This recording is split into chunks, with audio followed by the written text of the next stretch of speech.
तमाम पाकिस्तानी जिन्होंने तब्दीली का सुरमा बड़ी चाव से अपनी आंखों में लगाया था, दिल थाम करके खबर सुने जो मैंने घर में नहीं बनाई।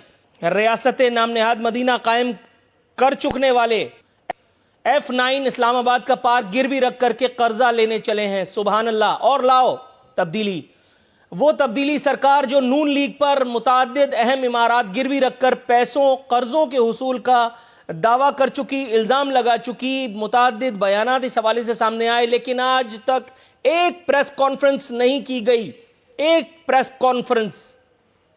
मुझे 2 साल इस चैनल में होने को आए, पिछले 2 साल पिछले चैनल में था। इतने अरसे 2.5 साल में हुकूमत के इसमें कोई एक रेफरेंस, कोई एक पेपर नहीं आया जिससे यह साबित होता हो कि पिछले वाले भी यही सब कुछ कर रहे थे। लेकिन अगर मान भी लिया जाए तो उन्हीं के नक्शे कदम पर चल रही है तब्दीली सरकार। अहम बात यह है कि गुज़िश्ता साल कराची के जिना इंटरनेशनल एयरपोर्ट को गिरवी रखकर 500 अरब रुपए का कर्जा लिया जा चुका। 500 अरब रुपए। यही सिकूक बॉन्ड्स का चक्कर इसहाक डार ने चलाया था। इसहाक डार पर तबर्रा अपनी जगह, उन्हीं के नक्शे कदम को फॉलो कर रही है यह तब्दीली सरकार।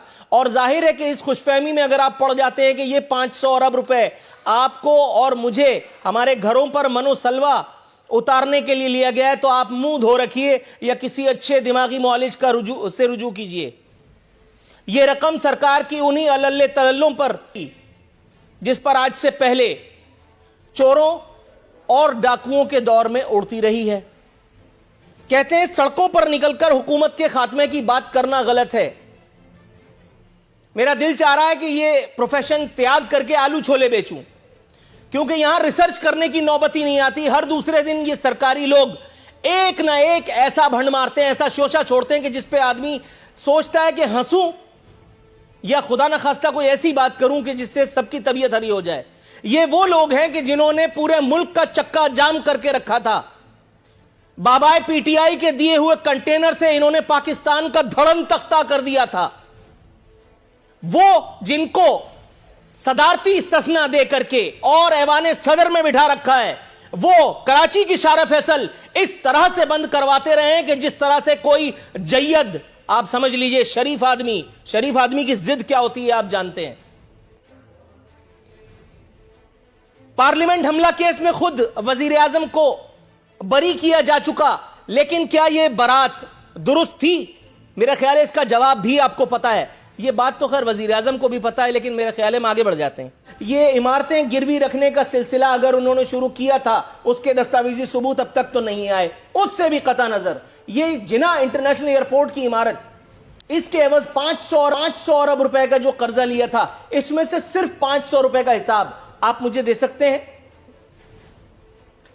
बिस्मिल्लाहिर्रहमानिर्रहीम। देखिए आरफीन, जिस तरीके से इस मुमलकत खुदादात को गिरवी रखा गया साबका दौर में, पाकिस्तान तहरीक इंसाफ की हुकूमत अभी तक उन मसाइल से नबरदमा होने में लगी हुई है। एक बहुत बड़ी क्वांटिटी है कर्ज़ों की, जिनको वापस करते करते मैं समझता हूँ कि इस मुल्क का जो मौजूदा हालत हुई है और इसको जिस तरीके से पाकिस्तान तहरीक इंसाफ की हुकूमत ने आके रोका है और मैनेज किया है और पॉजिटिव की तरफ लेकर जा रहे हैं हम लोग, अल्हम्दुलिल्लाह। मैं कहता हूँ तारीख़ में इसकी मिसाल नहीं मिलती। जो कुछ इस मुल्क के साथ कर दिया गया, जिस तरीके से इस मुल्क को गिरवी रख दिया गया। सर ठीक है, देखिए मेरा पॉइंट पूरा ये तो हम 2.5 साल से सुन रहे हैं कि वो बहुत बुरे थे, उन्होंने ये किया, उन्होंने वो किया। ये गीत अब पुराना नहीं, वो नया कुछ डालें, कोई नया मंजन लाएं। ठीक है, मैं मानता हूं। क्यों लाएं? अच्छा, मैं एग्री करता हूं ना, जो चीज फैक्ट है वो फैक्ट है, मौजूद है अपनी जगह पे। सर एग्री कर लेता हूं बगैर किसी बहस के, ऐसे ही थे वो लोग। बस आगे बढ़े। 500 रुपए का हिसाब दीजिए। वो 500 अरब रुपए कहां गए? कर्जा उतारने के लिए एक और इमारत गिरवी रख करके फिर कर्जा ले लिया और फिर कर्जा चुकाया जाएगा। उससे कितना कर्जा लिया जाएगा और वो कर्जा किसके, आप समझ रहे होंगे कौन चुकाएगा? 500 रुपए का हिसाब मांग रहा हूं, 500 अरब रुपए का नहीं। देखिए आरफीन, मैं ना तो वजारत खजाना का तर्जुमान हूं और ना ही ये मेरी नॉलेज में जो आप क्वेश्चन मुझसे कर रहे हैं।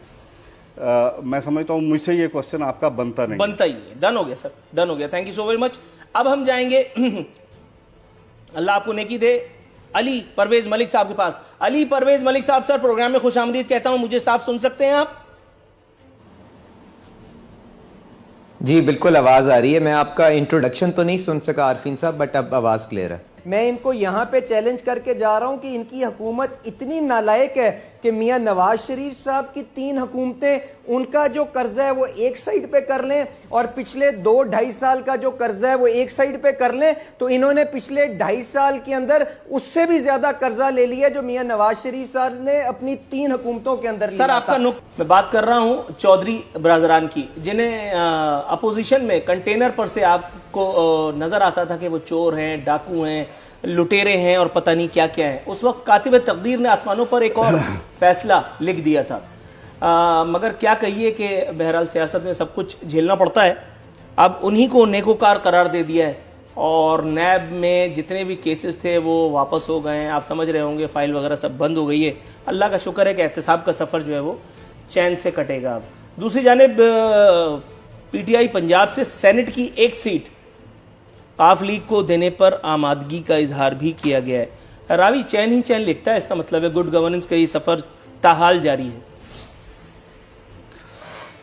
बिस्मिल्लाहिर्रहमानिर्रहीम। देखिए आरफिन, जिस तरह आप बात कर रहे हैं इस तरह का कोई मामला नहीं है। इस वक्त जो असल सूरत हाल है पीडीएम की वो आप सबके सामने है। ये बेसिकली ये दोनों पार्टियां इस वक्त खुद आपस में एक दूसरे को एक्सपोज करने की जंग के अंदर मसरूफ़ हैं और इनको फ़िलहाल सबसे ज़्यादा जो इनको परेशानी है, आपने देखा होगा कि अभी बिलावल भुट्टो साहब फरमा रहे हैं कि जनाब हम तहरीक अदम एतमाद लाएंगे। ये भी एक इनकी आपस की एक कंट्रोवर्सी है, आपस की एक साजिश है एक दूसरे को एक्सपोज करने की।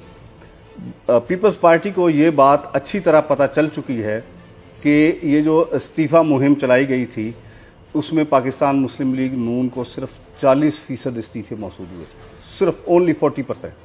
60% लोगों ने इस्तीफ़े ही नहीं दिए थे और इसीलिए आज ये उसको एक्सपोज करने के लिए अदम एतमाद की बात कर रहे हैं, क्योंकि उनको पता है कि PMLN के लोग उनके साथ नहीं हैं। अगर अदम एतमाद की तहरीक आएगी तो वो डेफिनेट नाकाम होगी और इसमें PMLN एक्सपोज होगी।